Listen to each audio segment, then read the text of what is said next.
ಹುಬ್ಬಳ್ಳಿಯ ರಾಮನಗರ ಮಸೂದಿ ಹತ್ತಿರ ಮುಂಭಾಗದಲ್ಲಿ ಹಿಂದೂ ಮುಸ್ಲಿಂ ಧರ್ಮದ ಬಾಂಧವರು ಎಲ್ಲರೂ ಸೇರಿ ಸರ್ವಧರ್ಮ ಸೇವಾ ಸಮಿತಿ ವತಿಯಿಂದ ಹುಬ್ಬಳ್ಳಿಯ ರಾಮನಗರದಲ್ಲಿ ಕಾರ್ಪೊರೇಟರ್ ಸಂತೋಷ್ ಚಲವಾದಿ, ಶ್ರುತಿ ಚಲವಾದಿ ಹಿರಿಯರ ನೇತೃತ್ವದಲ್ಲಿ ಸರ್ವಧರ್ಮ ಸೇವಾ ಸಮಿತಿ ವತಿಯಿಂದ ರಾಮನಗರದಲ್ಲಿ ಎಲ್ಲಾ ಜನರು ಒಗ್ಗಟ್ಟಾಗಿ ಹೋಳಿ ಹಬ್ಬ ಮತ್ತು ರಂಜಾನ್ ಅನ್ನು ಆಚರಿಸಲು ಮುಂದಾಗಿ ಚಲವಾದಿ ಸಮಾಜ, ಮುಸ್ಲಿಂ ಸಮಾಜ, ಜೈನ್ ಸಮಾಜ, ಕ್ರಿಶ್ಚಿಯನ್, ತೆಲುಗು, ತಮಿಳು, ಮರಾಠ ಸಮಾಜದ ಎಲ್ಲ ಬಾಂಧವರು ಸೇರಿ ಮುಸ್ಲಿಂ ಹಿಂದೂ ಬಾಯ್ ಬಾಯ್ ನಾವೆಲ್ಲರೂ ಒಂದೇ ಅಂತ ಮೀಡಿಯಾ ಮೂಲಕ ಸಂತೋಷ್ ಚಲವಾದಿಯವರು ಇಂದು ಮಾತನಾಡಿದ್ದಾರೆ.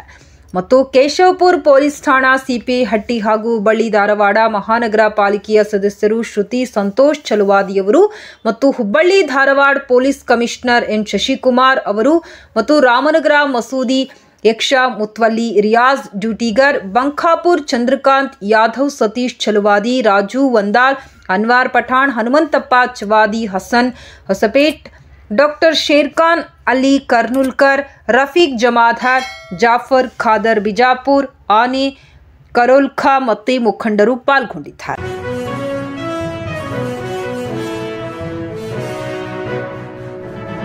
ಈ ದಿನ ಹುಬ್ಬಳ್ಳಿ ನಗರದಲ್ಲಿ ಮುಖ್ಯವಾಗಿ ಹಾಗೂ ಹುಬ್ಬಳ್ಳಿ ಧಾರವಾಡ ನಗರ ಕಮಿಷನರೇಟ್ ವ್ಯಾಪ್ತಿಯಲ್ಲಿ ಬಹಳ ಅದ್ದೂರಿಯಾಗಿ ಹೋಳಿ ಹಬ್ಬದ ಆಚರಣೆಯನ್ನು ಮಾಡ್ತಾ ಇದ್ದಾರೆ. ಸುಮಾರು 1.5 ಲಕ್ಷಕ್ಕಿಂತ ಹೆಚ್ಚು ಜನ ಕೆಲವು ಪ್ರದೇಶಗಳಲ್ಲಿ ಸಾರ್ವಜನಿಕ ಸ್ಥಳಗಳಲ್ಲಿ ಬಂದು ಹಬ್ಬವನ್ನು ಸೆಲೆಬ್ರೇಷನ್ ಮಾಡ್ತಾ ಇದ್ದಾರೆ. ಒಂದು ವಿಶೇಷತೆ ಅಂತಂದರೆ ಅತ್ಯಂತ ಶಾಂತಿಯುತವಾಗಿ ಸೆಲೆಬ್ರೇಷನ್ ಮಾಡ್ತಾ ಇರುವಂಥದ್ದು. ಯಾವುದೇ ಒಂದು ಸಣ್ಣ ಅಹಿತಕರ ಘಟನೆಗೂ ಅವಕಾಶ ಕೊಟ್ಟಿಲ್ಲ. ಹುಬ್ಬಳ್ಳಿ ಧಾರವಾಡ ನೆಲದಲ್ಲಿ ಅಶಾಂತಿಗೆ ಮತ್ತು ಯಾವುದೇ ರೀತಿ ಗಲಾಟೆ ಗದ್ದಲಕ್ಕೆ ಅವಕಾಶ ಇಲ್ಲ ಅನ್ನೋಂಥ ಒಂದು ಸ್ಪಷ್ಟವಾದ ಸಂದೇಶ ಕೊಟ್ಟಿದ್ದಾರೆ. ಅದರಲ್ಲೂ ಮುಖ್ಯವಾಗಿ ಕೇಶವಪುರ ಪೊಲೀಸ್ ಠಾಣಾ ವ್ಯಾಪ್ತಿಯ ರಾಮನಗರ ಏರಿಯಾದಲ್ಲಿ ಹಿಂದೂ ಮತ್ತು ಮುಸಲ್ಮಾನ್ ಬಾಂಧವರೆಲ್ಲ ಸೇರಿಕೊಂಡು ಆ ಏರಿಯಾದ ಒಂದು ಶಾಂತಿ ಸಭೆಯನ್ನು ಮತ್ತು ಸೌಹಾರ್ದದ ಸಭೆಯನ್ನು ಕರೆದು ಒಟ್ಟಾರೆಯಾಗಿ ಜಂಟಿಯಾಗಿ ನಾವು ಹೋಳಿ ಹಬ್ಬ ಆಚರಣೆ ಮಾಡಬೇಕು ಅಂತಂದು ಹಬ್ಬದ ಆಚರಣೆಯನ್ನು ಮಾಡಿದ್ದಾರೆ. ಭಾಳ ಒಳ್ಳೆಯ ಬೆಳವಣಿಗೆ ಇದು. ಏಕೆಂದರೆ ಈ ಹಿಂದೆ ಕೂಡ ಗೌರಿ ಗಣೇಶ ಹಬ್ಬದ ಸಂದರ್ಭದಲ್ಲಿ ಮಸೀದಿ ಮುಂದೆ ಪ್ರೊಸೆಷನ್ ಹೋಗಬೇಕಾದ್ರೆ ಗಣೇಶದ್ದು ಒಂದು ಸೂಫಿ ಹಾಡನ್ನು ಹಾಕೋದ್ರ ಮುಖಾಂತರ ಮತ್ತು ಗಣೇಶ ಪೆಂಡಲ್ ಮುಖಾಂತರ ಈದ್ ಮಿಲಾದ್ ಪ್ರೊಸೆಷನ್ ಹೋಗಬೇಕಾದ್ರೆ ಒಂದು ಭಕ್ತಿಗೀತೆ ಹಾಕೋದ್ರ ಮುಖಾಂತರ ಒಂದು ಶಾಂತಿಯ ಸಂದೇಶವನ್ನು ಕೊಟ್ಟಿತ್ತು. ಈ ಹುಬ್ಳಿ ನೆಲದಿಂದ ಆಯೋಜಕರು ಕೊಟ್ಟಿದ್ದರು. ಅದೇ ರೀತಿ ಈ ರಾಮನಗರ ಕೇಶವಪುರ ಪೊಲೀಸ್ ಠಾಣಾ ವ್ಯಾಪ್ತಿಯಲ್ಲಿ ಏನು ಹಿಂದೂ ಮುಸಲ್ಮಾನ್ ಬಾಂಧವರು ಜಂಟಿಯಾಗಿ ಒಂದು ಹೋಳಿ ಹಬ್ಬದ ಆಚರಣೆಯನ್ನು ಸಂಭ್ರಮಾಚರಣೆಯನ್ನು ಮಾಡ್ತಾ ಇದ್ದಾರೆ. ಇದು ನಿಜವಾಗ್ಲೂ ಖುಷಿ ಕೊಡುವಂಥ ಸಂತೋಷದ ವಿಚಾರ. ಇದು ಈ ಮಣ್ಣಿನ ಮತ್ತು ನಮ್ಮ ದೇಶದ ಒಂದು ಸಂಸ್ಕೃತಿ. ಎಲ್ಲ ಜಾತಿ ಧರ್ಮದವರು ಅಣ್ಣ ತಮ್ಮಂದಿರ ರೀತಿಯಲ್ಲಿ ಬದುಕುವಂಥದ್ದು ನಮ್ಮ ದೇಶದ ಒಂದು ಸಂಸ್ಕೃತಿ ಅನ್ನುವಂಥದ್ದನ್ನು ನಾವು ಮರಿಬಾರ್ದು ಅಂತ ಈ ಸಂದರ್ಭದಲ್ಲಿ ಹೇಳ್ತಾ, ಯಾರು ಇವತ್ತು ಕಾರ್ಯಕ್ರಮವನ್ನು ಮಾಡಿದ್ದಾರೆ ಅವರು ಇನ್ನೂ 10 ಜನಕ್ಕೆ ಈ ರೀತಿ ಕಾರ್ಯಕ್ರಮವನ್ನು ಆಯೋಜನೆ ಮಾಡಲಿಕ್ಕೆ ಸ್ಫೂರ್ತಿಯಾಗಲಿ ಅಂತ ಹೇಳಿ ಇವತ್ತಿನ ದಿನ ಹೋಳಿ ಹುಣ್ಣಿಮೆ ಹಬ್ಬವನ್ನು ನಮ್ಮ ರಾಮನಗರದಲ್ಲಿ ಎಲ್ಲ ನನ್ನ ಮುಸಲ್ಮಾನ ಬಾಂಧವರ ಜೊತೆಗೆ ಅದ್ದೂರಿಯಾಗಿ ಆಚರಿಸ್ತಾ ಇದ್ದೀವಿ. ಇವತ್ತಿನ ದಿನ ನೀವು ನೋಡ್ತಾ ಇದ್ದೀರಿ, ದೇಶದಾದ್ಯಂತ ಹಿಂದೂ, ಮುಸ್ಲಿಮ, ಕ್ರಿಶ್ಚಿಯನ್, ಆ ಜಾತಿ ಈ ಜಾತಿ ಅಂತೇಳಿ ಕಚ್ಚಾಡ್ತಿದ್ದಾರೆ. ಅವ್ರಿಗೆಲ್ಲ ನಮ್ಮ ರಾಮನಗರ ಒಂದು ಎಕ್ಸಾಂಪಲ್.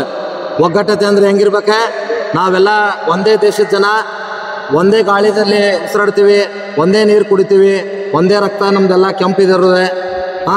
ಪ್ರತಿಯೊಬ್ಬರು ನಾವೆಲ್ಲರೂ ಒಂದೇ ಅಂತೇಳಿ ದೇಶದಲ್ಲಿ ಭಾವೈಕ್ಯತೆಯಿಂದ ಬಣ್ಣ ಹಬ್ಬವನ್ನು ಆಚರಿಸ್ಬೇಕಂತೇಳಿ ಈ ಮುಖಾಂತರ ವಿನಂತಿ ಮಾಡ್ತಾ, ಎಲ್ಲರಿಗೂ ನಾಡಿನ ಸಮಸ್ತ ಜನತೆಗೂ ಹೋಳಿ ಹುಣ್ಣಿಮೆ ಹಬ್ಬದ ಆರ್ಥಿಕ ಶುಭಾಶಯ ತಿಳಿಸ್ತೀವಿ.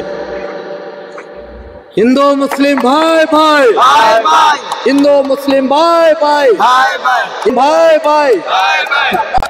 अस्सलाम वालेकुम रहमतुल्लाहि वबरकातुहू। जब से रामनगर के अंदर संतोष भाई और सतीश भाई आए, सब लोग बाहर जाके होली खेलते थे, गली के अंदर कोई भी नहीं खेलते थे।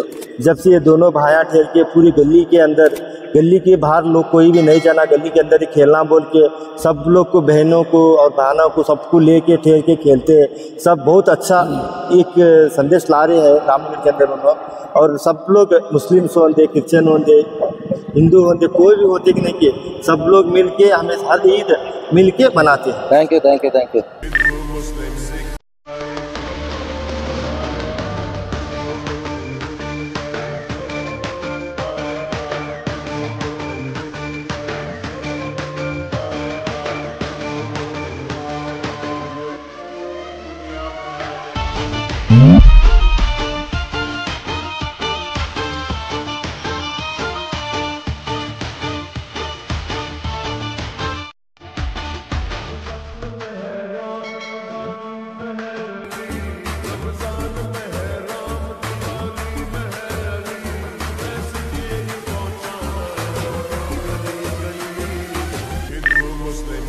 के साए